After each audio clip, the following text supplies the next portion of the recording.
Hey guys, in this video, I'm going to show you how you can get guano in Icarus.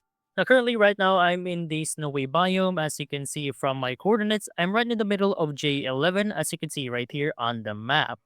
Now, guano is a fairly rare resource that you can find along the area. And as you can see right in front of me is pretty much a nest of some flying creatures that will attack you when you're nearby. Now, let me show you what I'm talking about.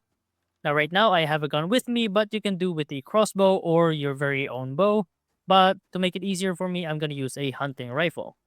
As you can see, they're all preparing to charge at me. I just make sure to have my sights on them and just try to take them down one by one. You can do this by melee instead of having to go for range.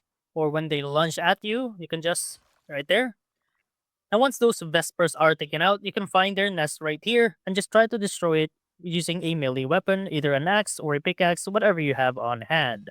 Now, once the nest is completely destroyed, press F to interact with it, and you should be able to find some guano, as you can see right here, along with some sulfur and ice.